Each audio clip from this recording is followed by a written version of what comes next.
Welcome to Midnight Movie Talk, live from the City of Angels on Sunday night, which means the big box office spectacular is underway. We have a huge show tonight, including the return of the MMT Shill of the Week. Let's get to Little Mermaid.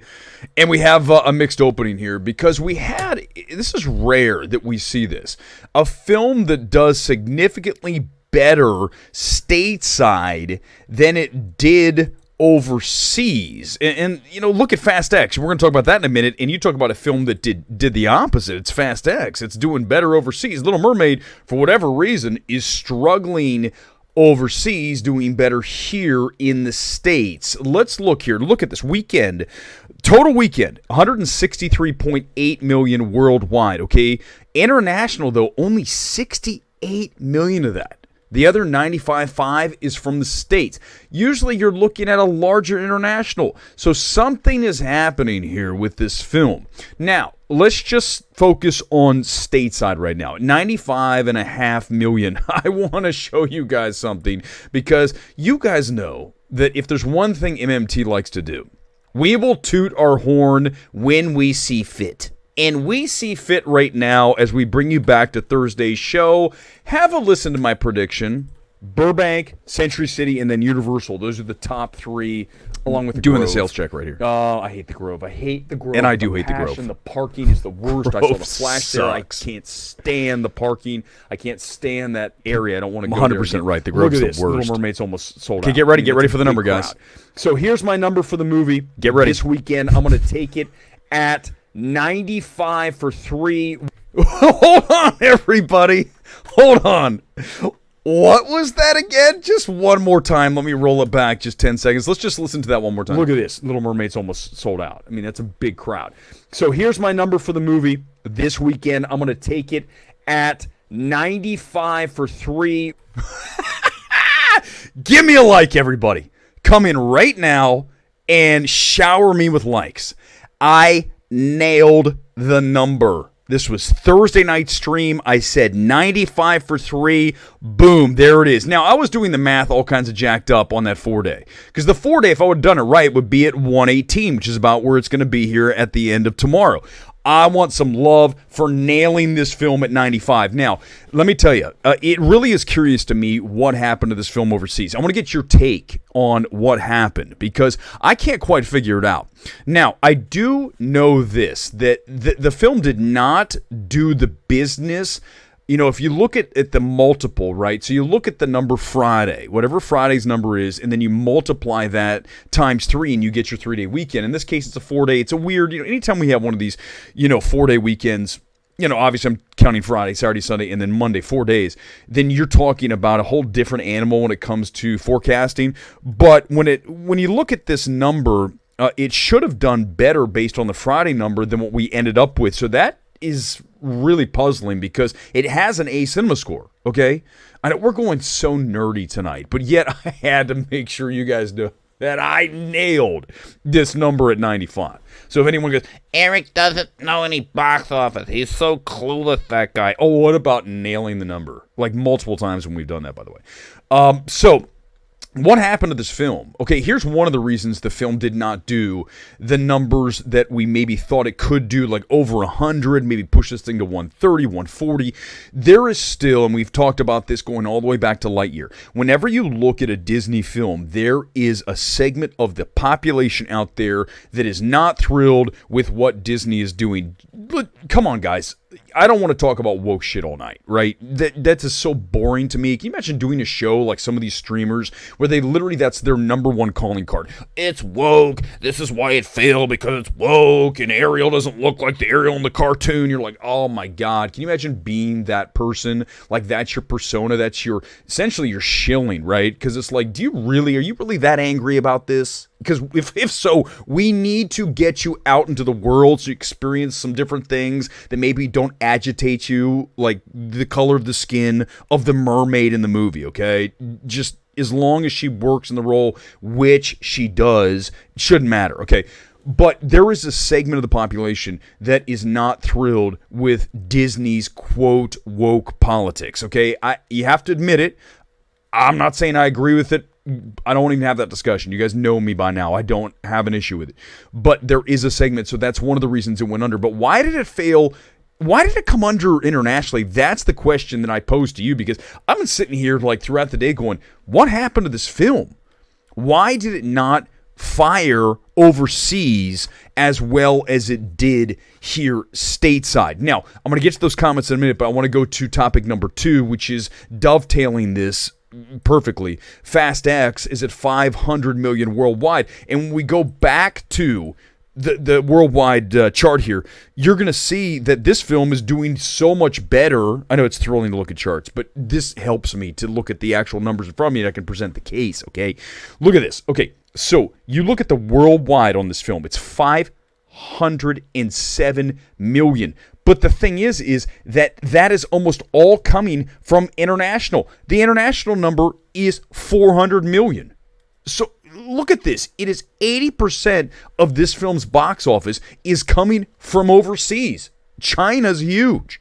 So it's really what a case study here tonight when we talk about two films that are doing the exact opposite thing in the marketplace. One stateside doing better than overseas, and then flip it for Fast X. This film needs to end at number 11. There was talk about splitting this thing into 3 films. If you've seen Fast X, you guys know I like the film. Go back and check the stream. It's very entertaining. It's so much better than F9.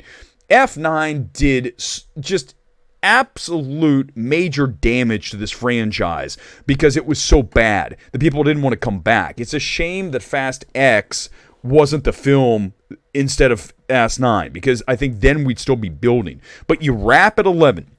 This franchise is over. I don't even care about the 500 million worldwide at this point. If it gets to 800, 900, I don't think it's going to get to 1 billion. But even if it does, you need to make 11 the end. Make it the end game, right? We talked about how this is Infinity War, Fast X, and then you have Endgame as your final film, number 11. If you split this into 3, you are going to pay a major price in that third film, because people are already checking out now. So you need to get them back in, say, this is it. This is the final ride or die, 11. And make it 2 hours and 45 minutes. Not that I want to sit through that, but if that's what it takes to wrap this thing up at 11, you need to do it. Come into the comments and tell me now, do you agree with me? It's 11 or over. It's done. 100%. It's just you can't see the numbers that you're looking at right now and think anything other than the interest is diminishing, certainly stateside. In China, my God, you could probably make 20 more of these. You know what's an interesting story for those of you who aren't familiar with it? Pacific Rim. The first Pacific Rim did not set the world on fire here in stateside. It did really well overseas, and they made the sequel based on the China audience, based on overseas markets. And that's what Fast X has become. The Fast and Furious franchise has become Pacific Rim.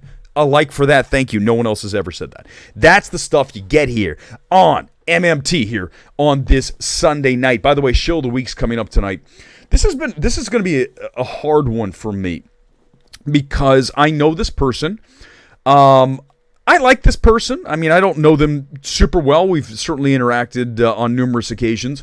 But I think that we need to address a situation, and I think that's what we do here at this number one thing that MMT is all about is truth, okay? Even if it ruffles feathers, even if it makes people go, man, that wasn't nice. Unfortunately, the world, as we know nowadays, is not the nicest place. And if we play by those rules, then we're not going to get anything done at this point. We have to, unfortunately, make people uncomfortable. That's just the reality of it. And that's what you have to do as a studio head these days, which isn't getting done at a lot of these studios. You got to just go ahead and say the reality of the situation. Uncomfortable truths beat lies 99 times out of 100, even if it does hurt the feelings of somebody. It is what it is. I don't know what to tell you guys. Yes, we are live. Malcolm, welcome to the show, by the way. Really excited to have you guys here. Jimmy Cant, a new name here tonight. It's going to flop. Looking to get to 500 million for The Little Mermaid.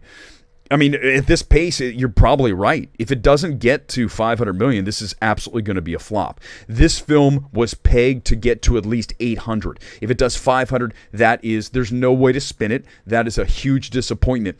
And look, we're in a situation here.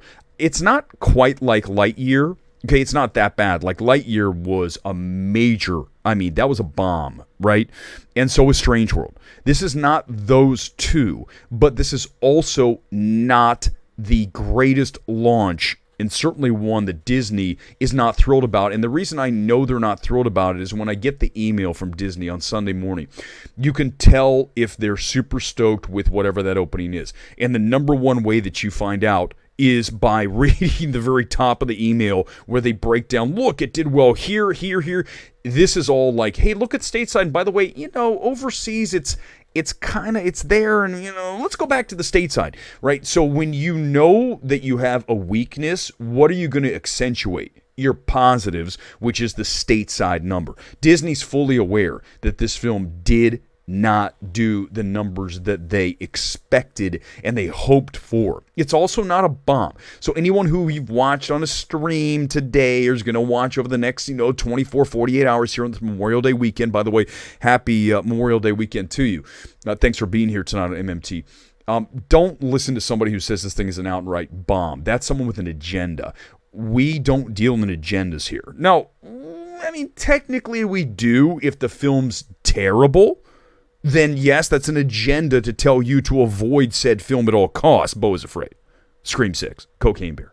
Okay, but otherwise, especially when we look at box office numbers, we're not going to spin it. We're going to tell you what it is. And if you're watching one of those streamers who everything is like, woke this, woke that, this is terrible, and this is what, like that's their whole brand, first of all, find someone who has more to offer than that. That's number one. That's advice number one. And number two, just take it knowing that that's an act, right? It is. It's an act.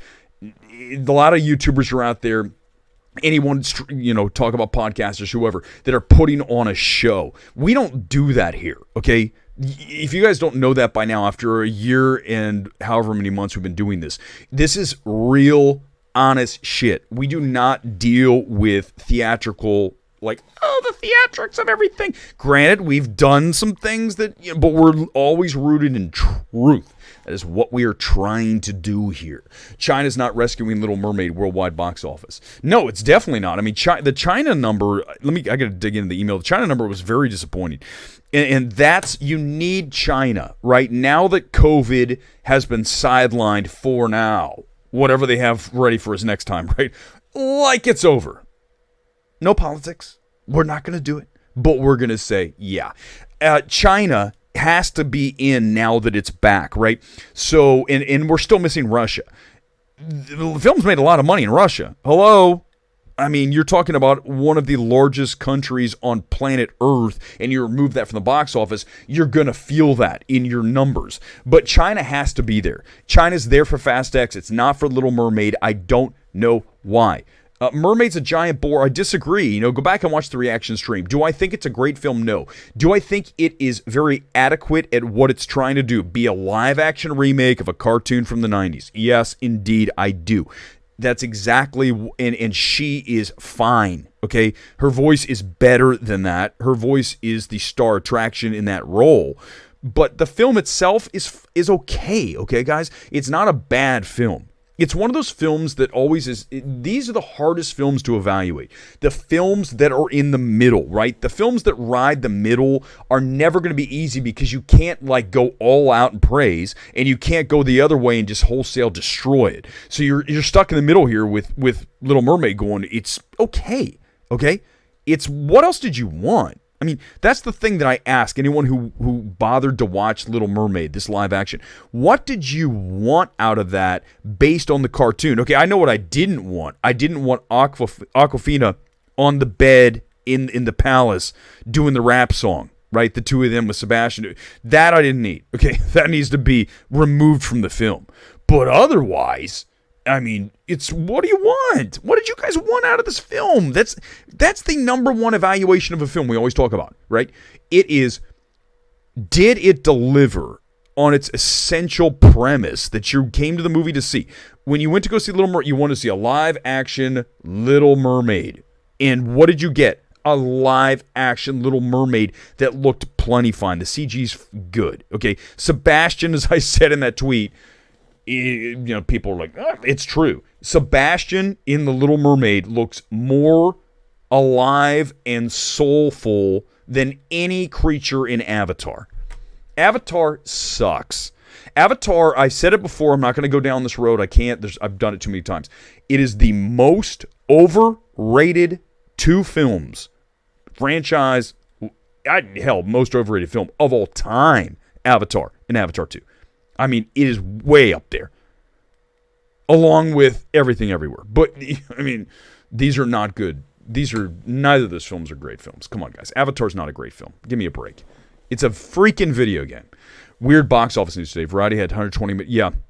I don't know. Listen, here's the thing about the trades, right? So you got Variety, THR, Deadline.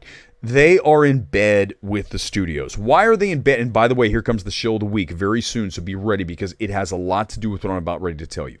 The trades are in bed with the studios. Why? Because the trades need the advertising dollars from the studios to banner all over Variety, THR, Deadline, The Wrap. Okay? So if you are going to put out bad news about a studio, it's not good business, okay? And when we talk about the show of the week, remember what I just told you because it's very much aligns with that thinking, okay? So when that's why you look at the reviews. When Little Mermaid, the first reviews, one was negative, one was positive from Variety. That way they can play the ending, yeah, good cop, bad cop, okay? That's what's going on with that because they need the advertising money.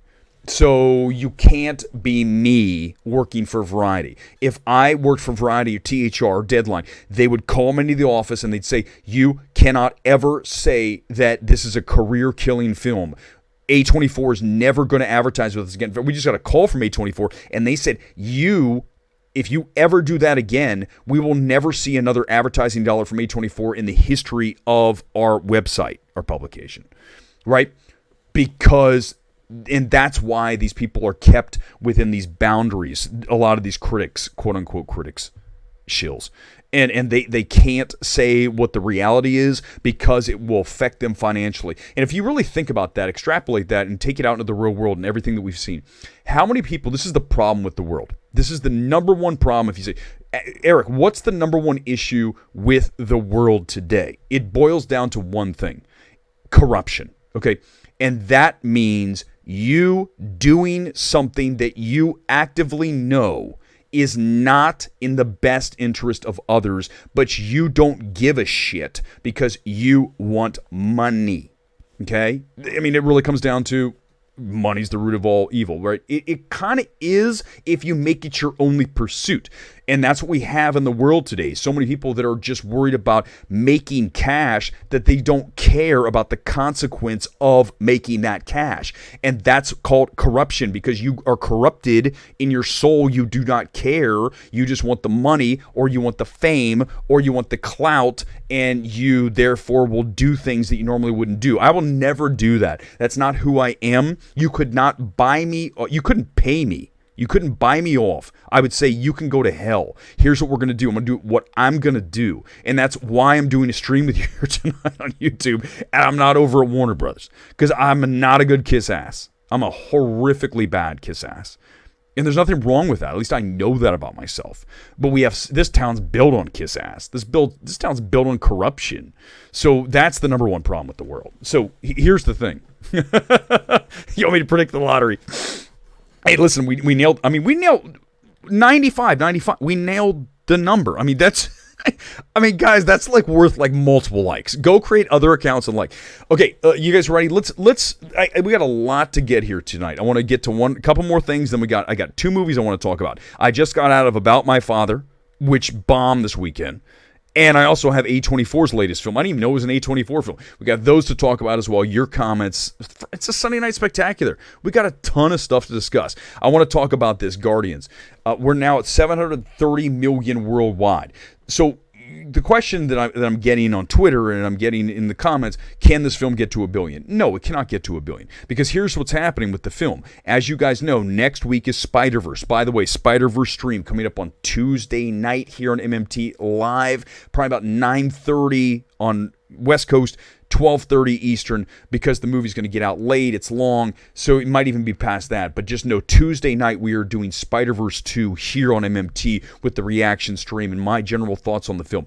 But when you look at Spider-Verse coming in this weekend, when you look at the additional films that keep hitting the marketplace, then you start to lose screens, you lose the premium screens, and therefore your money naturally has to dissipate because of the fact that you've just lost IMAX, Dolby, 4DX, Prime, all these things, RPX, whatever else Regal has, in whatever Cinemark has.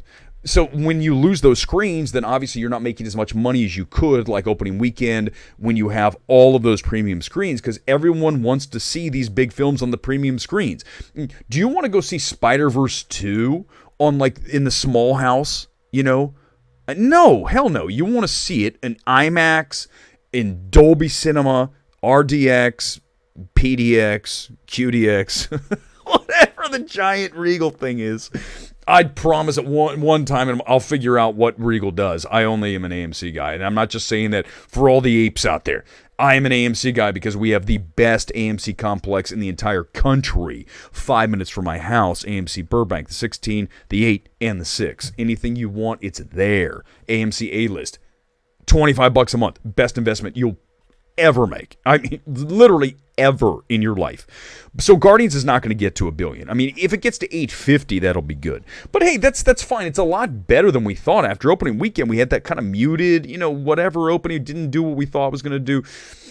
It's picked up pace, and it's done well overseas. It's stayed strong domestic. It's had those really great holds, and as such, I mean, we'll take 850 on this. I'm good with it.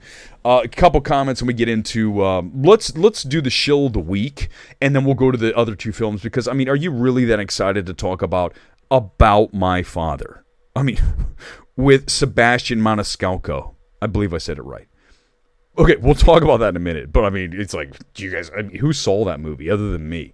I went to see it. It was a bunch of old people in there. Oh wait, says the not young guy. Listen, there were some really old people. It was the gray-haired bunch in there. I'm looking around, going, holy crap, these people are old. Because that's the movie. It's the movie you're going to see. That audience is going to go check it out. Plus, the tickets were $5 at this theater I went to. $5 on a Sunday, $5. The media is really going with the review bombing narrative. Straight up BS, to be honest, and say some people didn't like it for whatever reason. Felicity, welcome back. Listen, first of all, it's got a 95% audience score. That's very good. It's like 67 critics and 95 audience. So it's not getting review bombed on Rotten Tomatoes.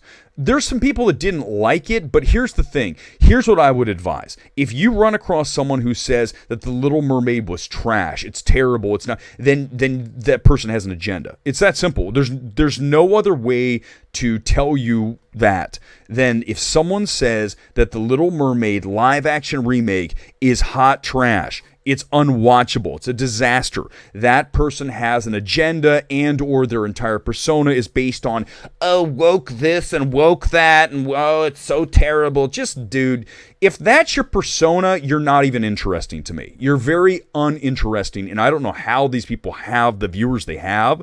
It's like, first of all, I don't want to be around a bunch of people who think just like me. I want to be around people that have different ideas, and then I can say, well, that's good and that's bad. I don't want to be in an echo chamber. Why would you want to be in an echo chamber? This channel, if anything, you guys know from watching this channel, it's not an echo chamber. You don't know what's going to happen here because I am objective. Because when I go into any film or evaluate a situation, it comes from an objective standpoint. It goes back to my journalistic roots. You don't go into a story having it written ahead of time. You go into it, explore it, and then the story writes itself. Same thing with an evaluation. You go in tonight when I watched About My Father, and I was like, I don't want to see this movie, and I'll tell you, I liked it more than I expected, but it's not great. But I'll tell you why in a minute. A couple more comments, and we'll get into the shill of the week. week. Take a guess right now, by the way. Good for you, Omega Swiper. Tar, one of the best films, certainly last year's best film, one of the best films of the 2020s, will be at the end of this decade. It's going to be one of the top 5 films of the decade. That's how strong that film is. It's like its score is so far up. It's like at a 98 for me out of 100. It's so far up that scale. There's no way that it's not in the top 5 of the 2020 films. No chance. 0% chance. Jade, welcome back to the channel. By the way, I'm going to read this, but I really need you to comment with a huge "you nailed it, Eric. You are the king of box office," because I nailed it at 95. I want love. Okay, I want to be showered with "you were correct," because you all come in here when I'm wrong. You all come in, "Oh, Weber didn't know." Okay, so when I nail it, you need to come back in, because that's being fair. That's being objective. When you say, well, he nailed that. Spider-Man looking like 110, 130. It's going to be big. And, of course, I said The Flash is going to be huge. Guys, I talked about The Flash coming out of that film, telling you whatever that number Warner Brothers is throwing out there at $70 million is bullshit. That number is not even close to what that film's going to do. That film is gaining fast. And when you see it, which I did last week, go check the stream, the reaction stream, 0 spoilers. You know that it's going to surge. On Tuesday, when I see Spider-Verse 2, I will know if I'm going to push that number closer to 125, 130, or if I'm going to pull it back a little bit. But it's in a great spot here, because Little Mermaid underperformed at 95.5. We nailed. And then you look at the marketplace in general after Fast X. It's just kind of been, it's a good spot here for Spider-Verse. The business is ready to boom. The kids are out of school, a lot of them coming up this weekend. This film is perfectly situated for Sony. And again, we do that stream on Tuesday night, live reaction out of the theater, roughly 9:30, might be more like 9:45, maybe even closer to 10, but we will do it. Okay, let's do our shill of the week. You guys ready? Here we go. We haven't done one in a few weeks, and then we're going to talk about my father and that A24 film, You Hurt My Feelings. Doesn't that sound like such a great movie? You Hurt My Feelings. Like, wow, what a title. You wonder why it is not going to go wide. That film, there's no way they're going to put that wide. It's New York, LA, Chicago. It's one of those films. We'll talk about it in a minute. You guys ready for the shill of the week? We haven't done one in a while. This is where... Okay, so I know this person. And sometimes it's hard because you say to yourself, do I want to do this?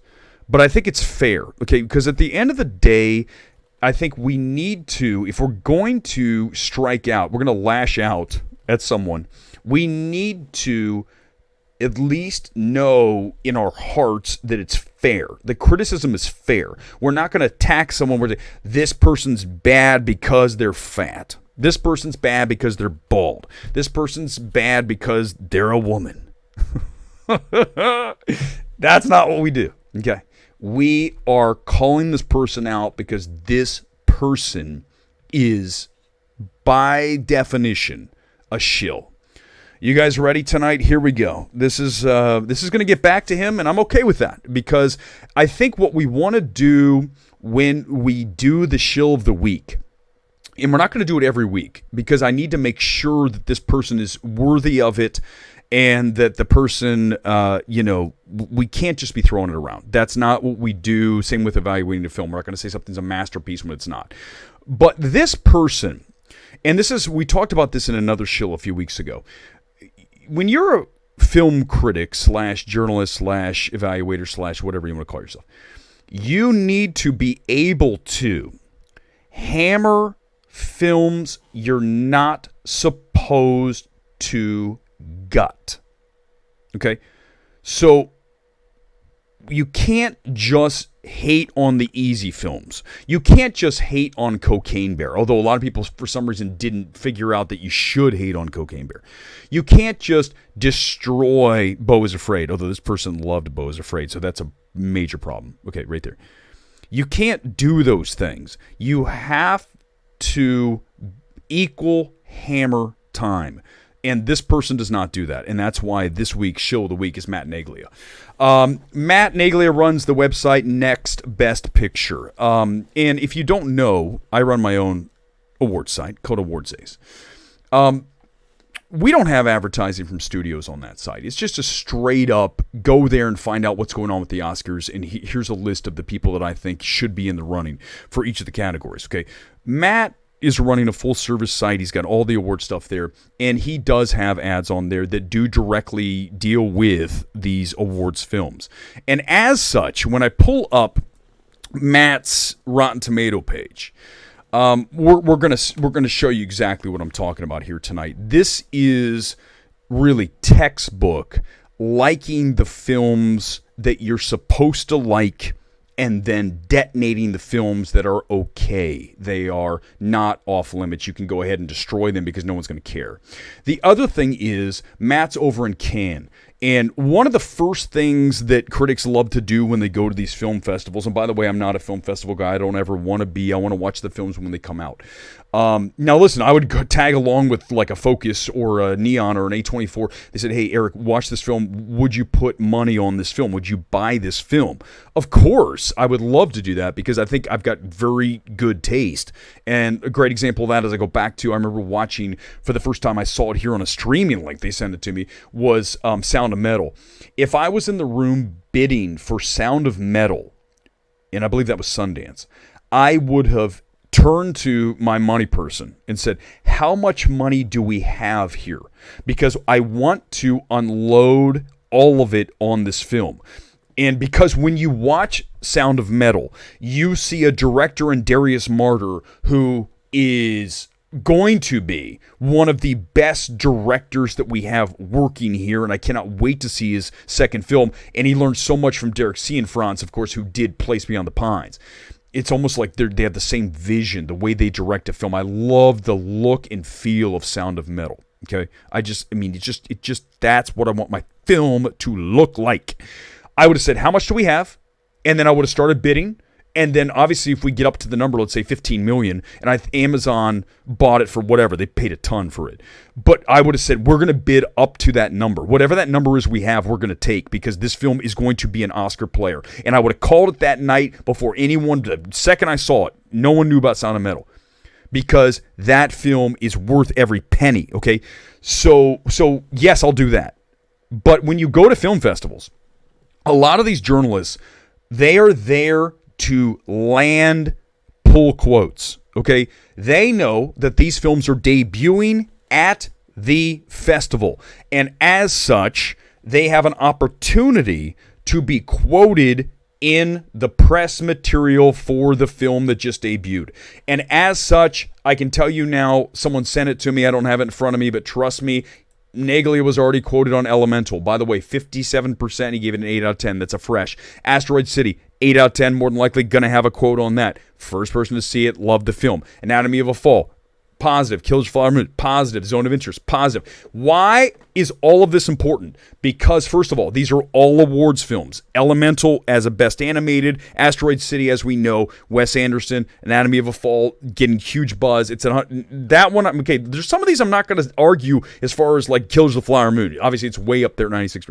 My point is, these are all awards films. These are all films that could potentially advertise with his website. As such, he is not going to walk into A Beau is Afraid, a film that A24 more than likely will, for some bizarre reason, push for awards and then destroy it. He would never say that this is a career killer by Ari Aster. Even if he believed it, he would never say it, and that is why Matt Naglia is a shill. That is 100% why, and if he wants to argue that, he knows he's wrong. Indiana Jones, Dial of Destiny, positive. Occupied City, not happening, okay? Beau is Afraid, 7 out of 10. Renfield, holy crap, what a terrible film. Positive. Black Panther, positive. All Quiet, positive. Black Adam, easy film to detonate. This is what we're talking about. Of course you're going to detonate it, but the thing is, Black Adam's actually okay. It's not great, but it's okay. Okay? She said, all the awards films are positive. The films you can hammer. Oh my God, like The Gray Man? Holy crap. What I challenge Matt to do, okay, and then we'll move on from this because I know you guys, but this is a great conversation, so please come into the comments. Here's what I want to say, is when we have someone like this, before you get angry, Matt, I want you to answer the question for yourself. Have you ever destroyed a film like I have multiple times? Have you ever once gotten out the hatchet and sliced it into 1,000 pieces? No, you have not. And that is what makes you a shill. Because if you're unwilling to go out and absolutely nuke a film when the time is there and it's in front of you, it's time to pull out the hatchet and destroy this thing. If you're not going to do that, then you are a shill. And you also are not a valuable member of the film evaluation crew going forward, because we can't trust you to be honest. And we have very few people in this space that are honest. Very few people in this space that don't want to be liked, don't want to get along. I don't care about those things, guys. You guys know that by now, okay? It goes back to that great clip from Siskel and Ebert, where they talk about the death of a critic is wanting to be liked, wanting to fit in, want to be part of the group. I have no interest in any of those things, okay? Zero. Now, I'm also not trying not to, but it's not my number one goal. So I ask you this, Matt. You need to destroy a film when it's time. And until you do that, then you have earned the shill of the week. Comments, let's do it here on this Sunday night. We're going to get to the 2 reviews coming up here shortly, at least my reactions. You know, I mean, come on. It's about my father, and you hurt my feelings. All right, let's see. Let's get into the comments here, and let's see if we can find some shill comments, and then we'll get into which is better than Cocaine Bear. You guys are crazy. More midnight. But Greasy Guido, here's the truth, okay? You know I'm not. Everybody does. Nobody's ever come into this space anywhere, even on Twitter. No one's ever said that. If they say I'm a shill, you instantly prove to the universe that you're the dumbest human being on planet Earth, because no one has ever called me that. If I were a critic being evaluated by me, and I looked over and I go, who's this Eric Weber guy? I would say, number one thing I would say, this guy is absolutely not a shill. This guy is reckless. This guy is dangerous. This guy is venomous, but in a good way. Not in a... you gotta warrant it. You know, I mean, I didn't just pick on Matt Naglia tonight because he didn't deserve it. He deserves it. I mean, he knows it too. Ultimately, he knows it. He can argue it all he wants. He can come on here. He can clip the thing and say he knows, because here's how. Again, I say it a million times. If you want to get away from that, if you don't want to be called a shill, here's how you do it. You get out there and you savage a film. And I'm not talking about Black Adam. I'm not talking about Cocaine Bear, which I don't know why. Renfield. Oh my God. I'm talking about savaging Beau is Afraid.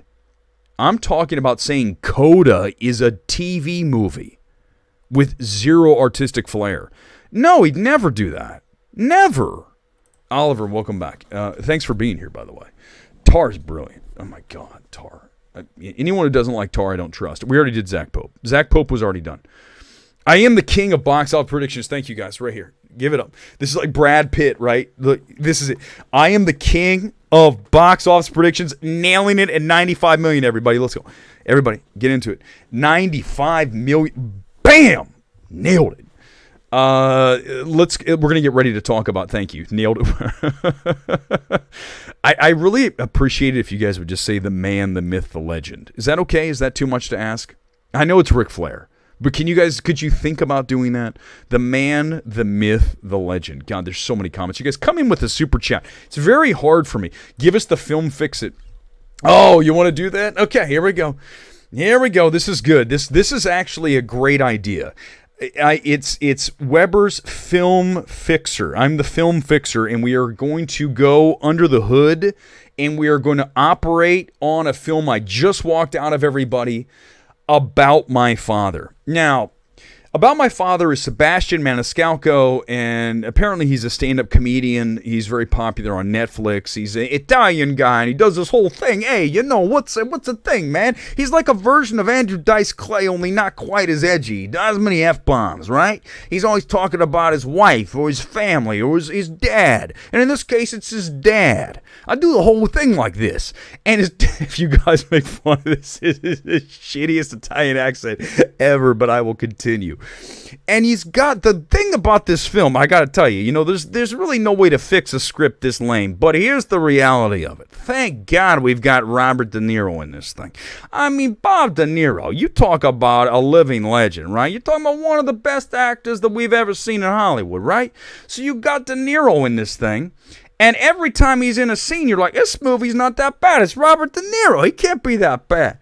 And then you watch this Sebastian Maniscalco, and the guy's like not a good actor. He's no Robin Williams, right? He's not even a Sam Kinison.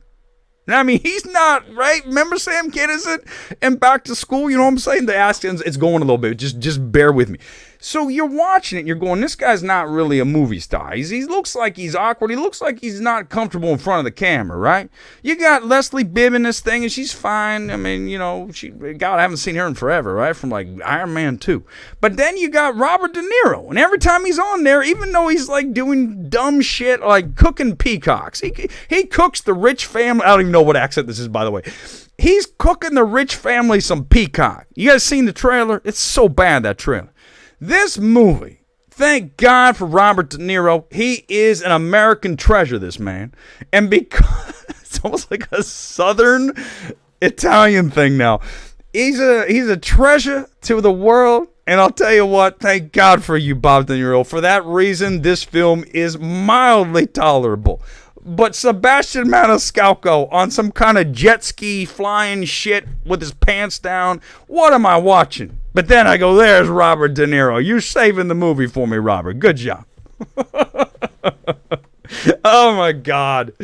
Oh, Lord almighty. That was something. But it's really true. Like, the movie is just dumb as hell. I mean, there's just so many, like, he takes his dad to the rich family's house, and then his dad's like old school Italian, and he's got to hang out with these super richies. By the way, Kim Cattrall's in this too. Nice to see her. So you got the supporting characters there, but Sebastian Maniscalco, not an actor. This guy's not going to be in a movie again. This film bombed. I mean, Robert De Niro, I hope to God he got a lot of money for this movie, because we just wasted a whole bunch of time on a movie that no one gives a shit about.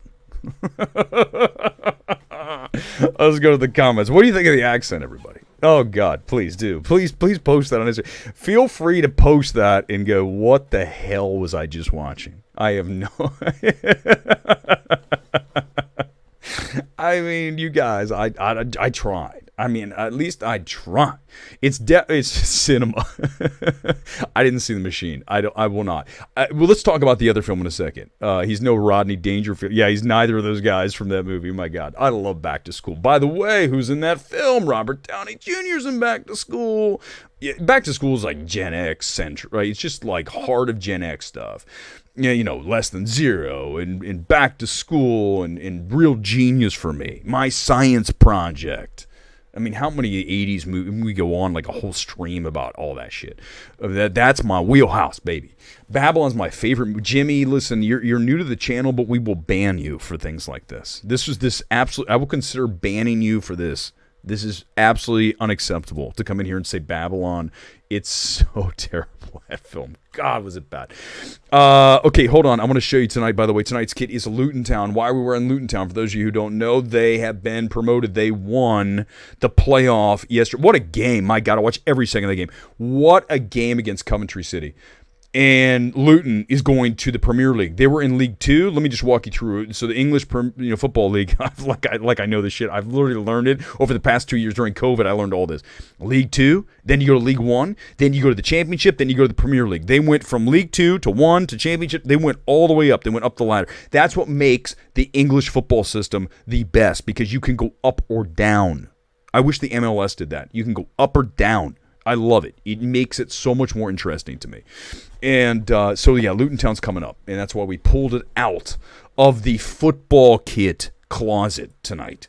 Let's go. A few more comments, then we'll get into my thoughts on the A24 film. So I should call him Bobby D. Bobby D he saved the movie. You kidding me? I mean, it was really good, man. I used to do like a Boston thing. Like when I see that, like whenever I watch The Town, I try to do Renner. And I'm like, because I lived in Boston, and Murray, I don't know if Murray's here tonight. Ken Murray, who was, he would sit like 3 seats from me at every press screening in Boston, and we'd always talk afterwards. Love the guy. He was when I watched The Town, I'm like, hey man, I gotta watch The Town again. I gotta get into it. I have to feel it, so I gotta it'll hit me. It'll hit me during the stream, and I'll just all of a sudden break into it. Yeah, baby, let's go. It's so good to see it.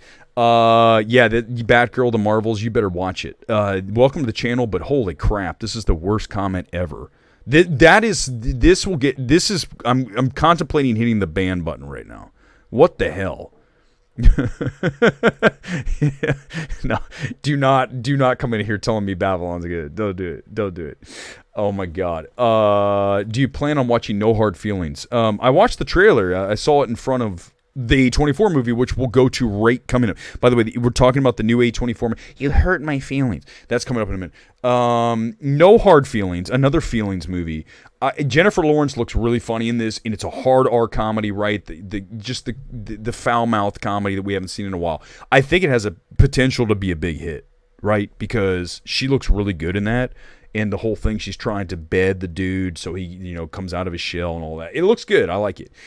Quick, before we get into You Hurt My Feelings, here comes a super chat here. Halfway through the year now when we get... Okay, I think we really need to wait until July. I mean, I could do it in June because I know we have 10 good and 10 bad for sure right now. But let's really make it the halfway point. So let's do it like around July 4th. Let's make that like the July 4th spectacular. The 10 best and 10 worst films of the year so far. That'll be a great stream. That'll be really fun. I got to really think about that. It'll give me I already have 10 good films, but there might be something that's better. I mean, okay, I'll just give you a preview right now. My number one film of 2023 thus far. I haven't even given this any thought. You guys know better than me. It's not Ant-Man 3. Go screw yourselves, everybody. I've got to think for a minute. Is it A20? Damn it, there's something. It's going to pop to me. The worst film of the year is Beau is Afraid. I mean, that's not even a question. Beau is Afraid is by far the worst film of this year or any year of the past decade. That is, and by the way, what an embarrassment for A24. It's lost them tens of millions of dollars. $25 million plus lost on that film because they told Ari Aster, go ahead and make your $35 million movie for nobody. Right? Okay, let's talk about A24 because their latest is not great. I heard a lot about this film. You Hurt My Feelings with what's her ass from Seinfeld, Lane. Yes, I know I should have her name on the top of my head. So screw you guys. So she's in the film with another dude. I don't even know who the other actor was. I don't know if I've ever seen him. If I have, I don't know who the hell. Hold on, let me look. By the way, I can't even pull up IMDb anymore because you know what happened last time? When I had the stream up the other night with the Barbie, they were like, you have a copyright infringement and you can't do anything. I'm like, oh my God, you guys are the worst. I mean, you kidding me? Why can't I show a trailer? Warner Bros. Should be happy that I show a freaking trailer. Okay, hold on. You heard. So the guy, let me see who he is. David Cross. Oh my God, it's David Cross. Okay, so here's the film. I'm going to tell you right now. Here's the film. It's the most flaccid Noah Baumbach film that I've ever seen. You Hurt My Feelings. Okay, A24 picked this thing up at Sundance, or was it before they premiered it at Sundance? But it's got the two of them as a married couple, right? It's got not David Cross. That's not the guy. It's Julia Louis-Dreyfus and Tobias Menzies. Maybe I don't know who that guy is. Anyhow, it doesn't matter who's in the movie. It is trying to be this insightful, funny New York dramedy kind of thing, right? Where you have you've seen the trailer, go watch the trailer. Not now, watch another time. It's called You Hurt My Feelings. And she overhears her husband talking about her. She's a writer, and he's like, she's not very good. Her book's not good. And she's like horrified because all he tells her is that she's fantastic. And then what's he doing? He's telling an uncomfortable truth. So the movie's about actually delivering uncomfortable truths, which I actually latched onto. The problem is the jokes aren't very funny, and the film itself is at times, I would say, cringy, and it's very, I think what it is, the number one problem with this film, other than it did hurt my feelings, is the fact that it is like a bad Noah Baumbach. I would say Woody Allen, but it get me canceled, right? We can't say it's a Woody Allen movie, so we'll say Noah Baumbach. But what I really thought of the whole time was like thinking about Ira Sachs. If you haven't seen some of his films, I go back to Love is Strange, okay? In fact, we might make that tonight's MMT must-see. In fact, I'm going to do it right now. I'm going to dovetail it right now into this. You need to watch the film Love is Strange, okay? I'm going to pull it up right now. Why? Because we're going to pivot off of a film that's not good, which is You Hurt My Feelings. And I'm going to pivot to Love is Strange. Now, this is a film that came out in like 2014. Ira Sachs, a New York filmmaker, very much like a Noah Baumbach, deserves a lot more attention. Love is Strange did get some awards attention, but what I love about that film, it's got John Lithgow and what's his ass from Spider-Man, Doc Ock.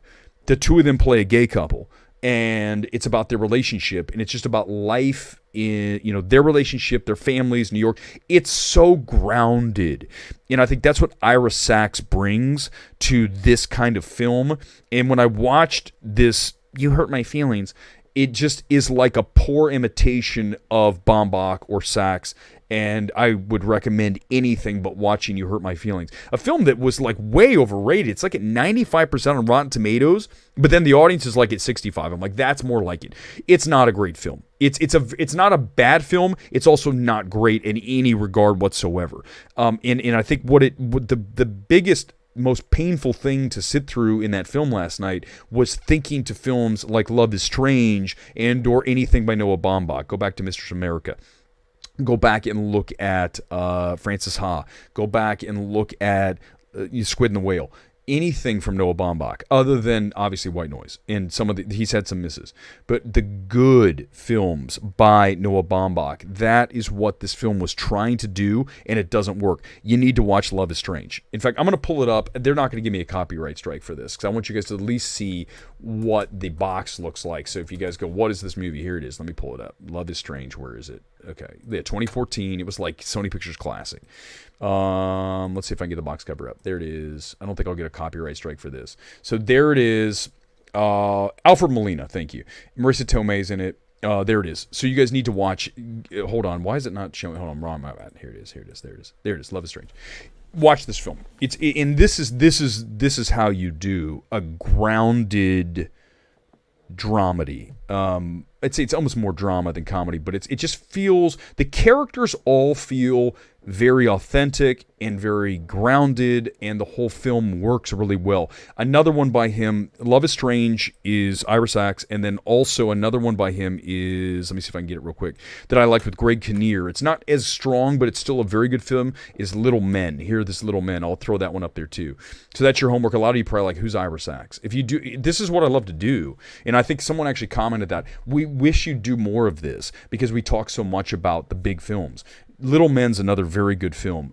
Not quite as good as Love is Strange, but I really love Ira Sachs. I guess he has a new movie coming out this year. You should check it out.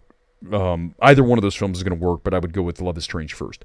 Let's do some comments. We got through all of the topics tonight, including me doing the worst Italian accent in the history of Italian accents. Air is way up there. If it's not number one, it's in the top 3.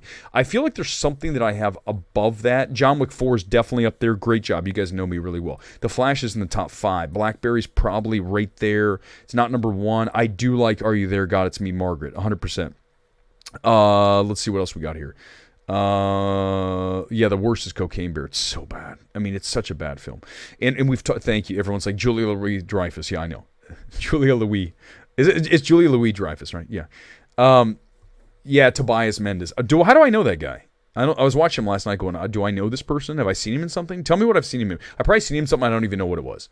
About My Father's a $30 million budget. You know why? I can tell you why. First of all, Sebastian Maniscalco got a lot of money. And then De Niro clearly commanded a lot. He probably looked at the script and was like, I'm not going to be in this. And they're like, how about $6 million? And they're like, he's like, nah, how about 7? How about 8? 9, 10. That's what happened. So De Niro's siphoning off a ton of that cash, and so is Maniscalco. But I'll tell you, you're never going to see another Maniscalco. Yeah, David Cross is in the movie. My bad. David Cross is the guy he's the one of the patients for what's his ass in the movie. But yeah, about my father's like no. Listen, it's because you're paying for talent. But it's over. Love is Strange is great. You really should check it out. It's very good film, and I guarantee you guys haven't seen it. Like everyone's, you guys are awesome. Like as soon as I like who's this? You're, boom, this person. We're only gonna go about another 5-10 max. It's something. Yeah, I don't know how to say her last name. Nicole, is it Hoffenester? I don't even know how to say her last name. I know she's had films. I'm thinking back to some stuff she's done, but I'm just telling you right now, this is not a great film. And here's the other thing I want to talk about. When you, I don't care if Nicole has had a million other good films, right? And I got to go back and look at her filmography. But when you look at any director, okay, I don't care who it is, you cannot go into the film saying it's good because this director already had good films.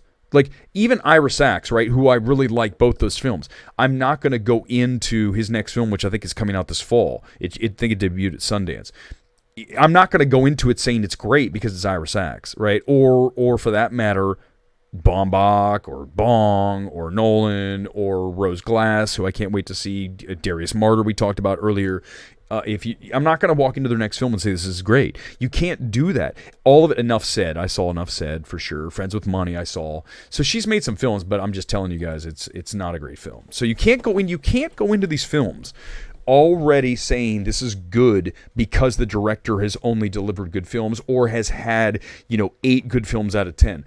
It starts at 0. I don't know, why is this so hard for so many critics? You look at the film and you just objectively start at 0. And you watch the film and you say, does it work or does it not? And if it does or doesn't, then that's it. It doesn't matter about anything else. Like when I watch Oppenheimer, I'm not going to say this is Christopher Nolan. I mean, sure, I'll be aware that it's Christopher Nolan, but I'm not going to say it's good because it's Nolan. I'm going to say it's good because the story is riveting, because obviously we know the direction is going to be strong, so that's already there.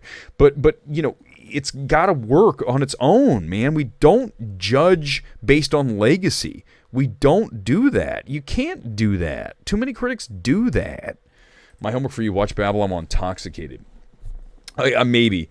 I'm telling you, when I went to the premiere of, you guys heard this story before? I wish I had that stream. That night, man, God, when I came out of that theater, I saw the first screening of that film. I came on here and I just went nuts on that film. I'm talking destroyed it. And I was so angry. And then Paramount was like, you can't talk about that film this early. You broke the embargo. And I'm like, oh, man, it was such a great stream because I was raw and I was pissed off. And that's just like me when I came out of Beau is Afraid. You guys heard the angry audio of me ranting and raving at the end of the movie because I care about these films and I don't want to waste my time, especially 3 hours of the hell that Ari Aster put me through in that shitty film. The worst film of the decade. It will be the worst film of the 2020s, Beau is Afraid. There won't even be a contest. It'd be Beau is Afraid #1, and then 50 Feet of Crap, and then the next film. Anytime we can work Moneyball in that anytime we're going to do it.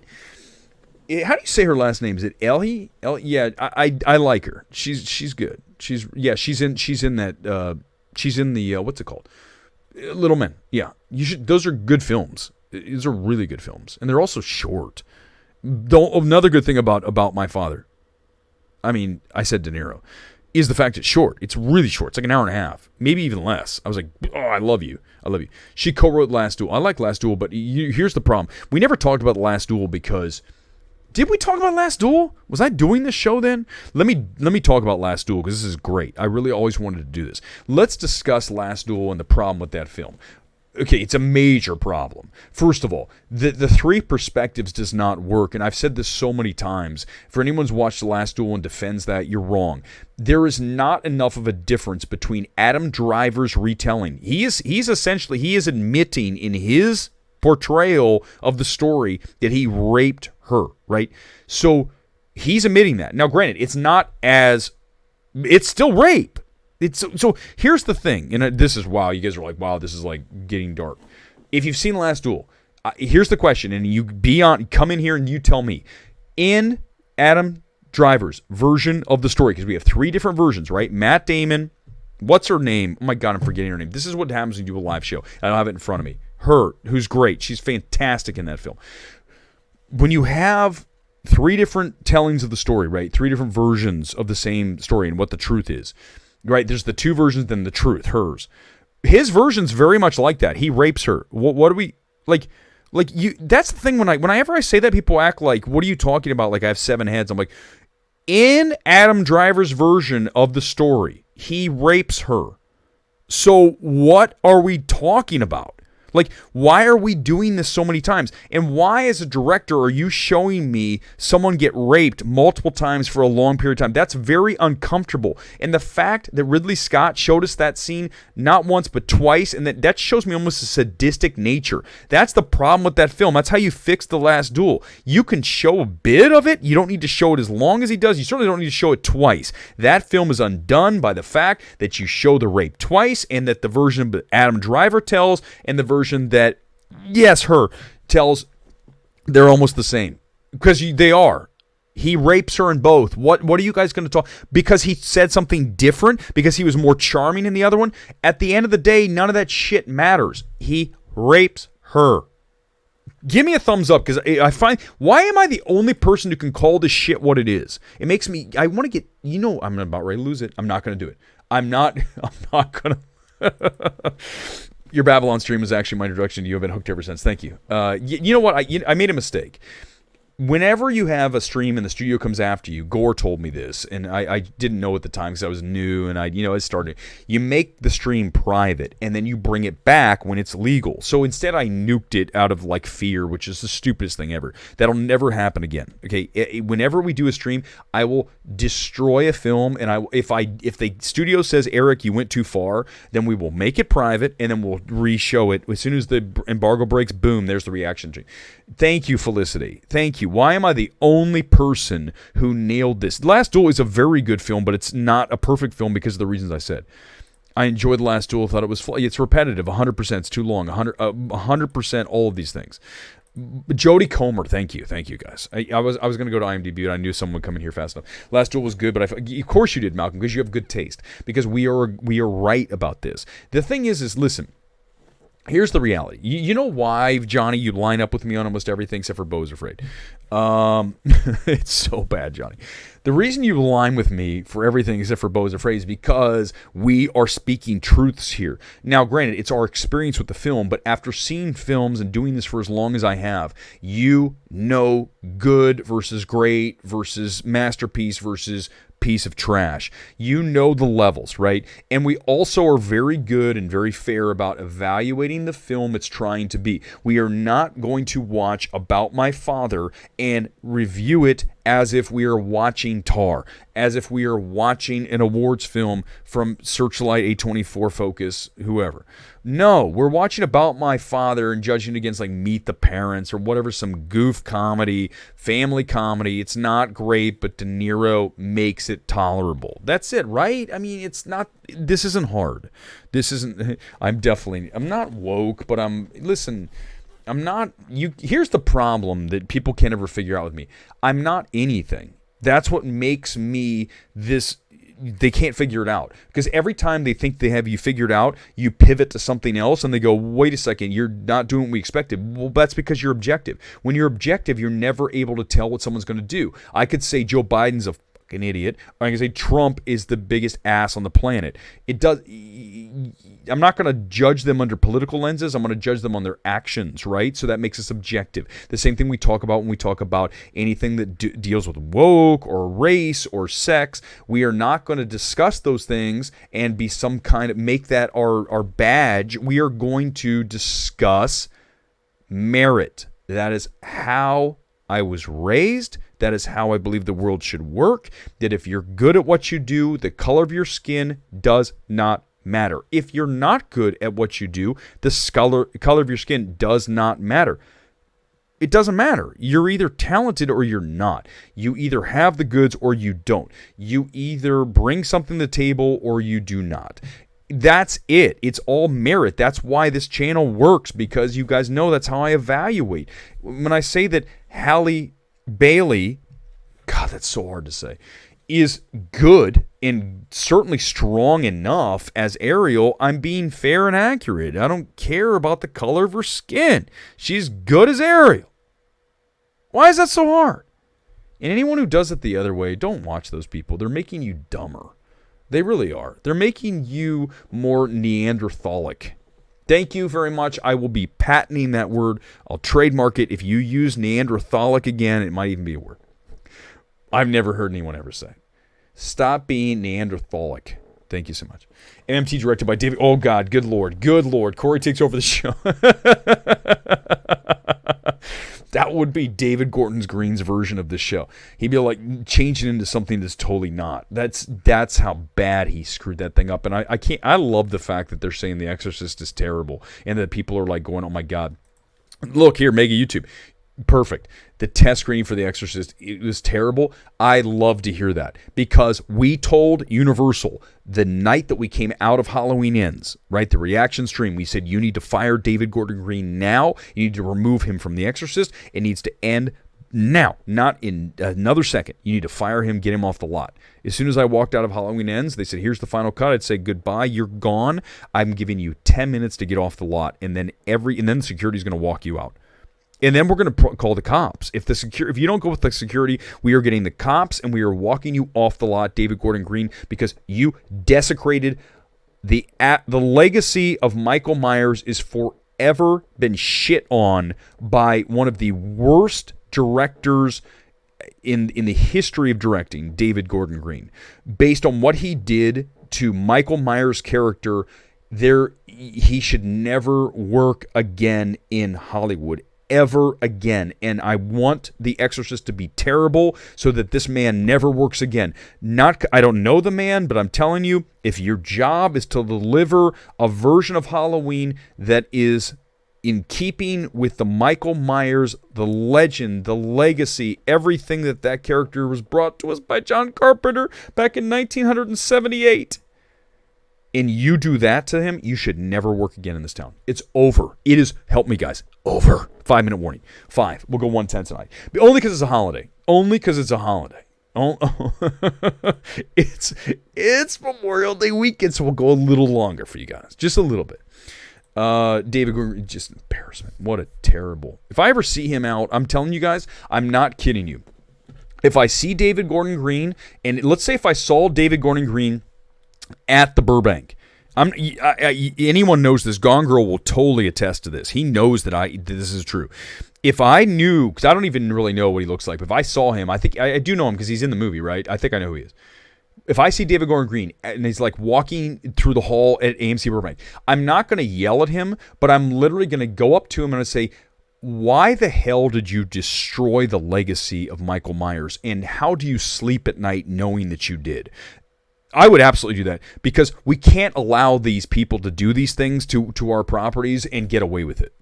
We can't. We have to make their lives miserable, right? Like you see whenever someone gets canceled, or when there's some conservative and or liberal talker and everyone shows up and starts yelling. We need to do that to David Gordon Green. In fact, if we can organize that and we know where he's going to be, and a group of us show up with signs that say "screw you" for fucking Michael Myers, right? If we can organize that, I'm down for that. We can be like the movie Twitter Antifa. I knew I stayed on a little longer here tonight for this.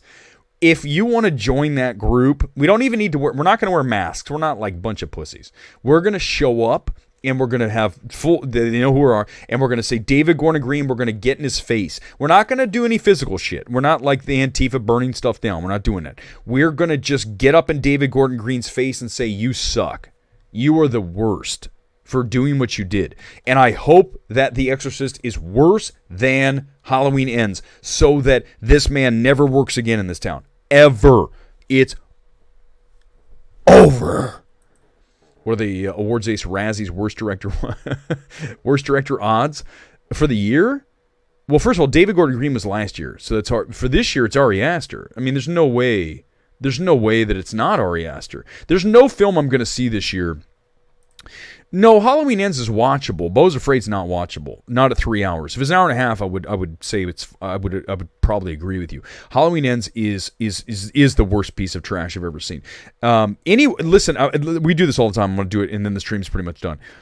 Anyone who defends Halloween Ends is not a fan of Michael Myers, is not a true Halloween fan, and also can never speak on film in the history of doing this ever again. It's over. It's done.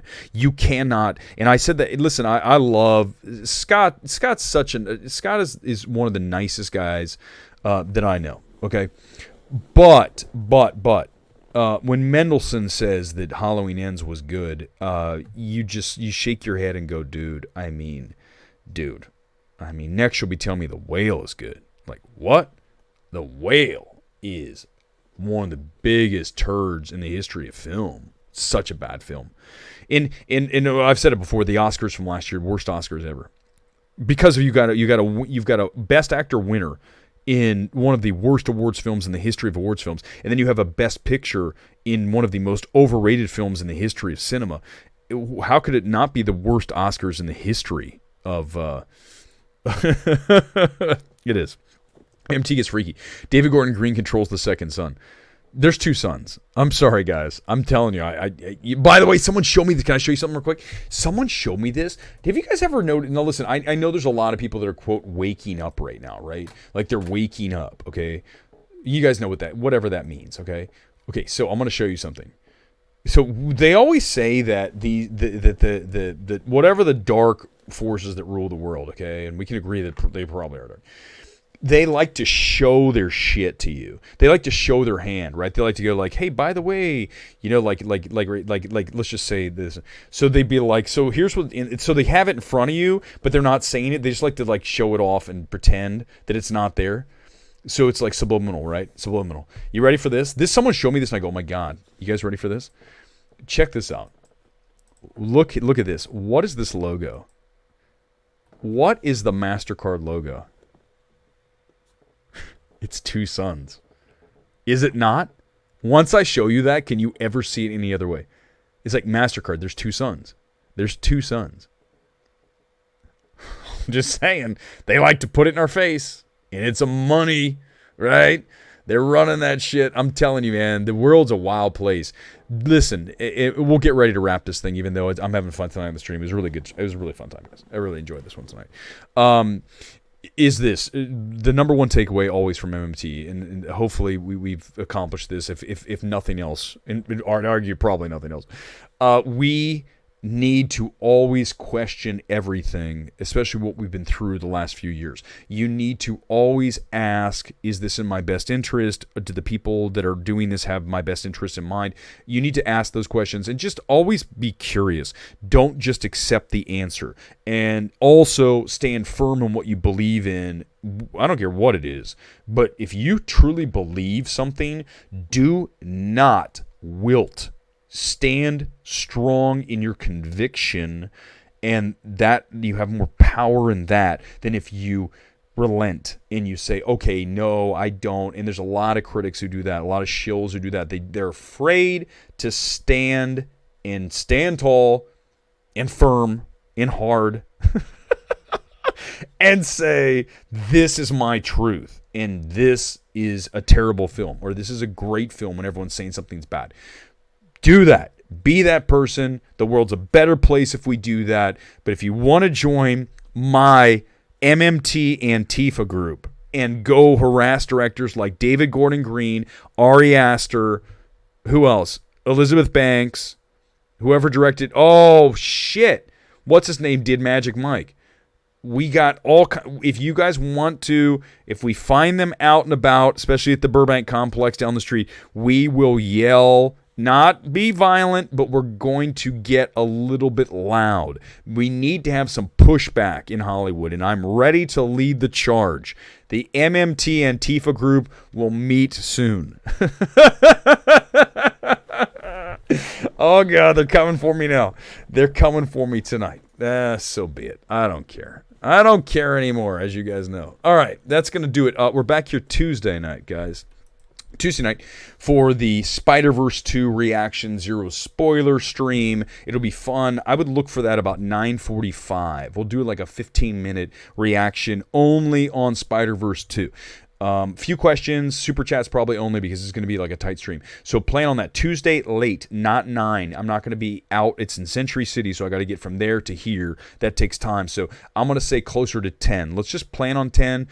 Be in place by 9:45. We'll talk about Spider-Verse. I hope it's as good as these early reviews are, but you guys know one thing that I will promise to do that night, the same as we always do here, to tell my personal truth with the film that I just watched.